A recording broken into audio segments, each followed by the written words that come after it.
যে সময়ে এই সিয়াম, এই রমাদান, মুসলিম উম্মাহ একটি জাতি, একটি গোষ্ঠী, একটি হৃদয়, একটি হৃৎপিণ্ড, একটি আত্মা, সেই ক্ষতবিক্ষত আঘাতপ্রাপ্ত আত্মার যে ক্রন্দন, সেই ক্রন্দন তো আমরা নিশ্চয়ই প্রকাশ করব।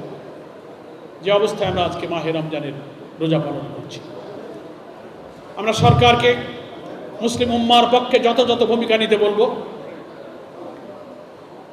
মার্কিন এবং ইসরায়েলের এই আঘাতের তীব্র নিন্দা জানিয়ে আসন্ন জাতীয় সংসদে নিন্দা প্রস্তাব নেওয়া এবং মুসলিম উম্মার প্রতিনিধিত্বকারী একটি সরকারের যা কর্তব্য, সরকার যেন তা পালন করেন, আমরা এই ইফতার অনুষ্ঠান থেকে সেই দাবি পেশ করছি।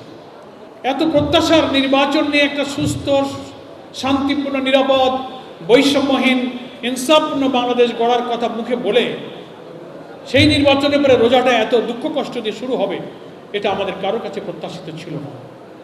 আমরা সরকারের কাছে আবেদন জানাবো,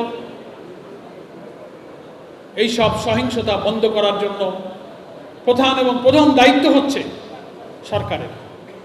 চুয়াডাঙ্গায় 2টি আসনেই জামাত বিজয়ী হয়েছে।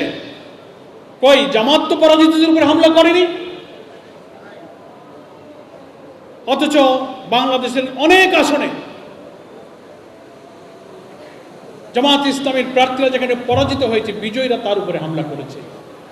বাংলাদেশের বিজয়ী জামাত ইসলামের কোন এমপিরা সেই সব আসনে সহিংসতা তৈরি করেনি, বরং তারা শান্তিপূর্ণ অবস্থান নিয়ে একটা নিরাপদ পরিবেশ সেখানে তৈরি করে রেখেছেন।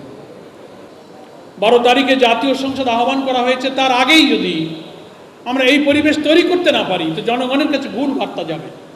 আমাদেরকে দিয়ে এই দেশের মানুষের, এই যে সহস্রাধিক তরুণ ছাত্র জনতার জীবন, 20-30 হাজার মানুষের ক্ষত বিক্ষত দেহ নিয়ে যারা হাজারি করছে, তাদের সেই প্রত্যাশা পূরণ হবে না, তাদের সেই স্বপ্নের নতুন বাংলাদেশের বিনির্মাণ হবে না।